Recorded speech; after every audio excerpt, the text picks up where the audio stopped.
Good morning, all. Karen Cecilia here. Um, Taking a break just to say these few things.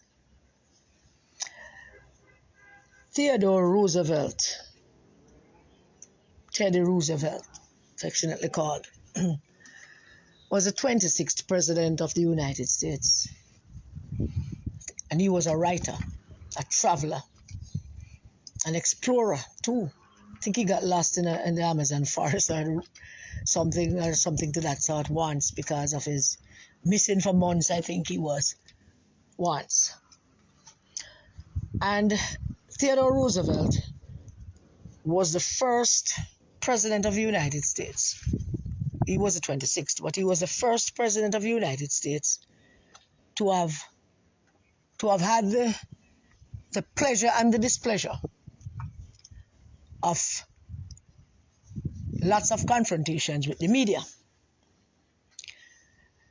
Most modern historians believe that it was Roosevelt, Theodore, who started that unholy alliance and relationship between politics and the press. And in those days, the press was mostly printed and what they had to say about a particular politician was mostly done in a cartoonish kind of way and through newsletters and stuff like that. Ronald Reagan, I want you to bear with me. Ronald Reagan made an observation at the annual Press Association White House Correspondents' Dinner. His first as president. I think it was 1981 or 82. Became president in 81. It might have been 81. And he made the observation at that dinner that any democracy, any and all democracy throughout the world that wants to count itself as a free and fair democracy must understand that that includes the free press. He went on to get laughter from the room when he said that, let me repeat, free press. And he said, I want to make it clear that I did not say fair press. And laughter erupted in the room. Many believe that it was an acceptance by Reagan as president, which then became a kind of acceptance from all presidents then, that the press exists as a part of free democracies. It is the press' duty and responsibility to hold the holders of offices, presidents, prime ministers, people who hold office that represents the people. It is the press' responsibility to hold them accountable, to shine the light of integrity on them, transparency, honesty. Over the years, however, the press has become more aligned with ideology and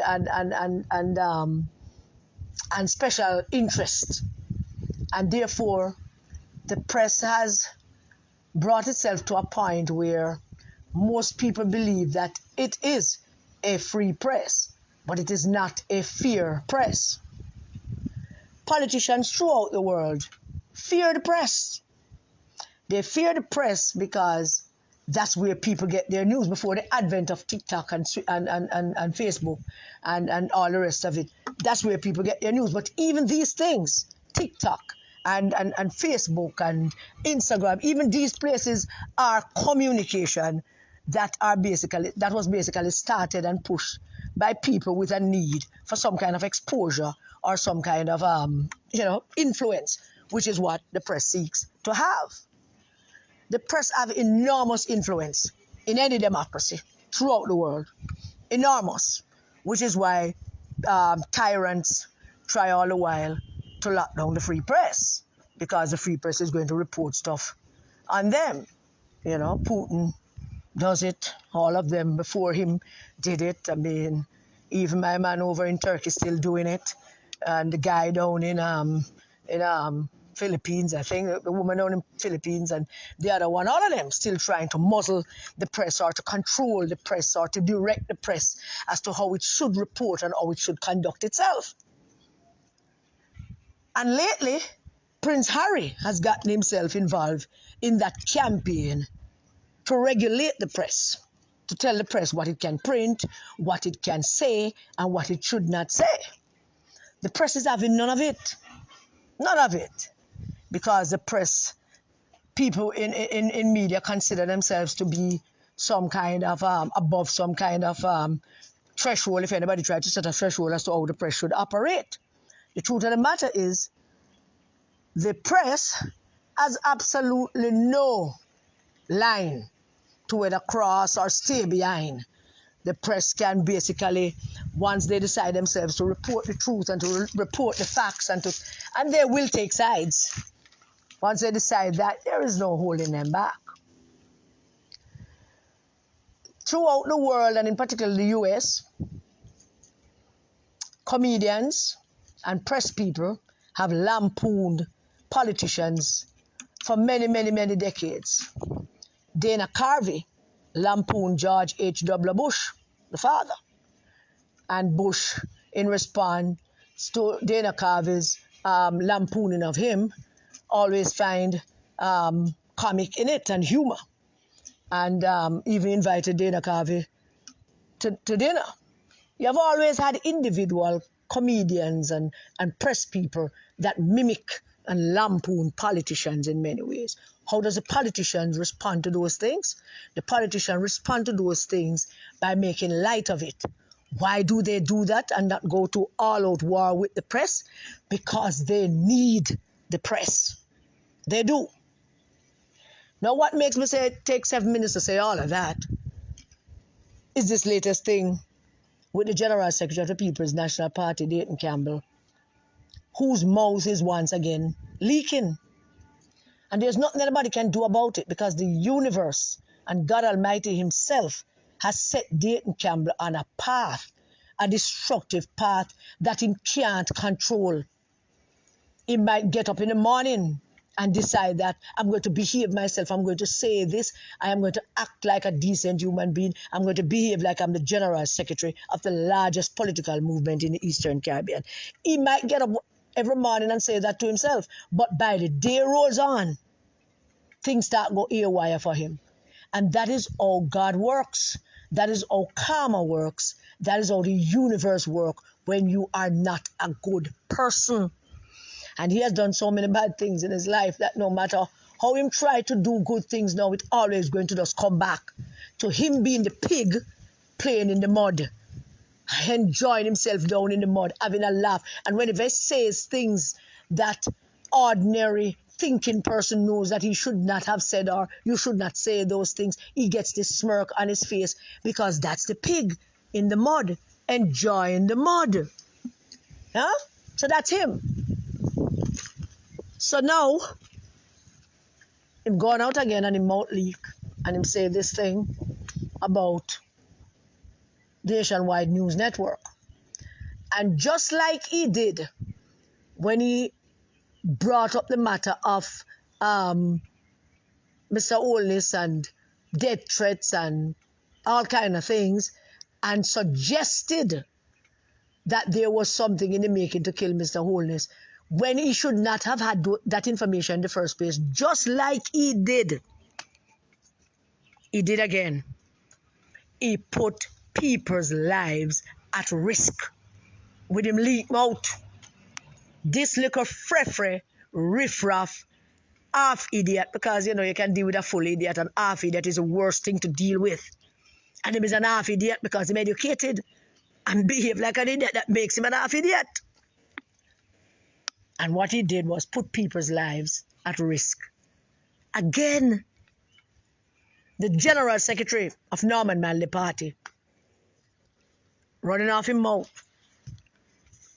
setting up people that next thing you know, there is some kind of political event going on somewhere, and the media turn up, and the nationwide people, them in them nationwide shirt, which they should wear no matter what, turn up at these events. People feel like they might get some kind of right now for things thrown off of them and for war them.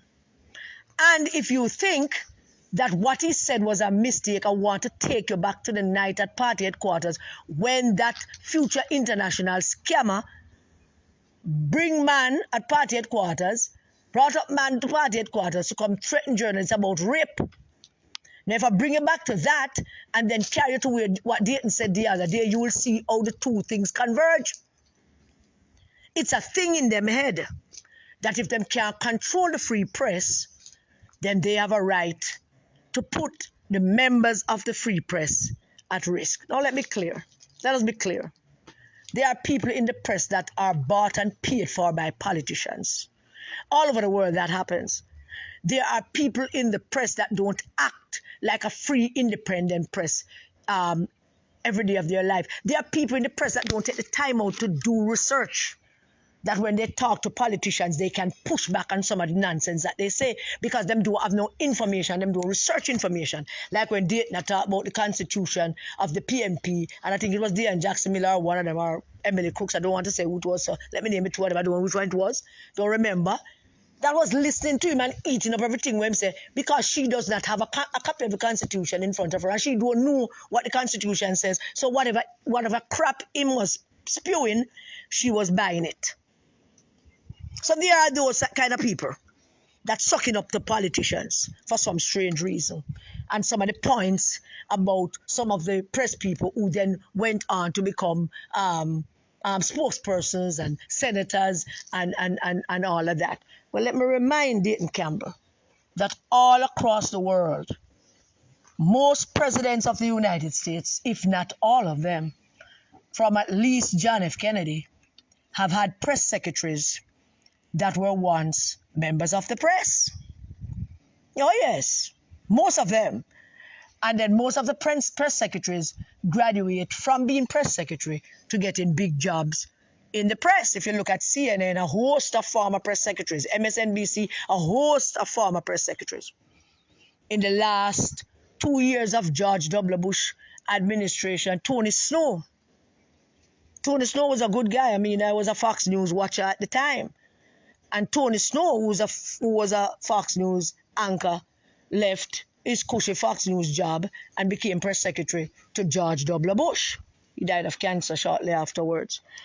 But I am just saying that it's a mesh. It mix up and they're always complementing each other. And after you become a press secretary, then you become somebody important in the press. Jen Psaki is at MSNBC. She was press secretary to Biden. She worked as a press communication director with Obama. I mean, it mix up. That is how it has been.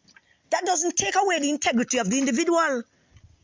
It does not. It doesn't take away the integrity of the individual to do those jobs and back and forth and moving from one to the other. It is the integrity of the individual. It's individual responsibility to uphold their integrity. That is important, not the job that they hold before or after. So it's nonsense. Dayton can't be talking. Absolute, utter nonsense. Impugning the character of the people who have moved from media to press secretary or press people in the government organization. There's nothing wrong with it. It's up to those people as individuals to keep their integrity. And so far, we have not seen anything in those people that he named. I mean, everybody have them issues with Nestor Morgan. And we all have our issues with the press. Many people have them issues with Cliff Hughes. Many people believe that he is also a paid political operative. Many people believe that Bunting used to pay him when he used to go on and on and on and on and have Bunting and Angela and Dayton on this program every damn day chatting crap and not pressing them and holding them to account for some of the things that they said. Many people believe that, me included. Many people also believe that some in the press was hugging up Bunting while he was going around beating up Peter Phillips. Yeah, and muddying up Peter Phillips' name. They were entertaining Dayton Campbell and Peter Bunting at the same time. And then, and I can't recall, let me say, never, but I can't recall any of them ever saying to any of them, why are they doing that? It's not their responsibility to say, but don't you think? Huh? I look at Jake Tapper at CNN, and I mean, Jake Tapper is a first-class journalist. Yes, him is a liberal. But him not gonna make no fun to ask a liberal in front of him. I don't understand. Why? So please explain to me why you do that, or why you saying that, or what evidence do you have to support that? So the press in Jamaica found themselves in a situation where they have aligned themselves politically, some of them, and that has put them into some hot water in terms of their integrity. And that's what, and because Dayton Campbell was out and about on nationwide news network during the time beating up Peter Phillips and getting all the press in the world. All the press in the world. But you know what?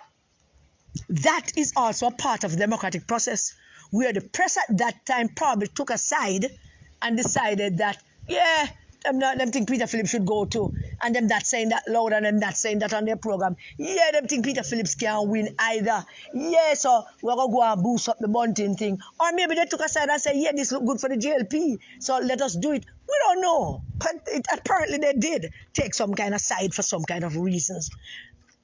And we don't know what those reasons are. But they did. And Peter Phillips was the man that got the brunt of that. No, them can neither 7 or 11. I mean, them can't even open their mouth and talk about how disgusting Mark Golding is. Them can't even open their mouth and talk about how toxic and disgusting Dayton Campbell and Angela Brownberg are to the political process. Them can't talk about that, how these individuals are the worst kind of people that this country could ever look forward to for representation and leadership. Them can't. Why they can't? They were already lying in bed with them, and everybody was kissing and hugging and petting, and all kind of thing was going on in bed. So now them can't do it. So now them faced with this monster that they had created, Dayton Campbell, and his mouth letting go like a leak pipe, and them can't do nothing about it. Mark Golding, the president of the People's National Party, who the licky PMP delegates them sell them vote to. Who the licky PMP people them sell them vote to this man. Who they knew nothing of. But they sell them vote. They sold their vote. They sold their souls to this man. Against Lisa Hanna. And now they are stuck with him. And him, today, Wednesday, I believe, have not yet issued a statement in support of the ideals of a free press in a democratic society. He has not done that yet. And so, I would imagine that the Press Association not only issuing that full statement that them issue, but I would imagine that the Press Association of Jamaica is also going to make a complaint to the International Press Corps, because this is a blatant attempt by Dayton Campbell and whoever else is pushing him and propping him up to malign the free press in our democratic society. And I hope the Press Association of Jamaica inform the International Press Corps about what these people are. Because just like how we warned the PMP people that electing Mark Golding was a bad thing and they should not do it, and they did it anyway, and now them paying the price for it, I am saying to the Press Association of Jamaica that stop, man. Stop with the full statement and take this thing serious. Because this is just the beginning. It is now that you and them not friends anymore and are probably trying to balance the thing a little bit in order to create a little bit of credibility for oneself and the on a vacation that in, and maybe we're trying to create something new. But it not take. It not take because of your past actions. And that gives Dayton Campbell a passport to go on national television in front of microphone and run off him dirty mouth, him nasty, frill mouth, and go on with all kind of things and cuss the press and talk things about the press and put people's lives in danger. We have to do something about it. We can't just leave it at that. You know? I remember when the whole of the stars them in America was talking about the paparazzis them, and the paparazzis them did and taking illegal pictures and them doing this and them stalking them and them going on with one heap of things. And I remember there was, because I follow my stars, that's the only reason I have an Instagram account. And I remember, till I follow Hollywood, period. And I remember there was an event in Hollywood. And those stars that are running up their mouth about the paparazzi, when they came outside looking glam and glittery and everybody all beautiful and nice, all the paparazzis, them turn them back on them. Not even one picture. Them turn them back on them. And them never get them picture and nothing. That the next day. Everybody else was basking in the glory of who and who came and what they were wearing and who did their hair and who did their makeup and all of that, except people like George Clooney. And even my girl Gwen Stefani, who was just behaving badly towards the paparazzi. The paparazzi never took a picture. They never did that crap again. They never ever did that crap again because you know what? They needed the paparazzi, and they never made the news the next day about attending that event and what they were wearing and who they were wearing and who did their dress and who did their hair. It's an unholy alliance. It's a marriage of convenience between the press, the celebrities, the politicians, and those who want to be in the news. Very unholy alliance. It's a marriage of convenience.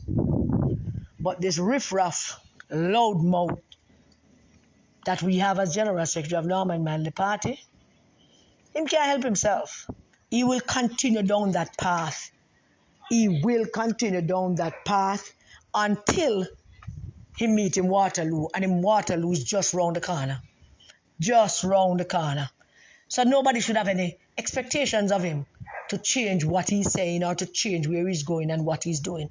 Have no such expectation, because if he wake up this morning with that in his mind, today I'm a changed man. Dear Jesus, I pray to you that I want to be a good person today.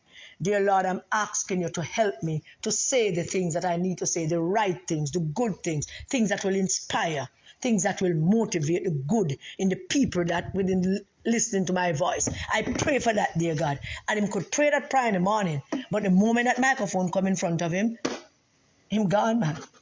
And that is called karma. That is called God payback. And it will not stop until it is ended. And that's where that is going. Thank you for listening to my rant. Have a great day, everyone. Stay safe. Keep the kids safe.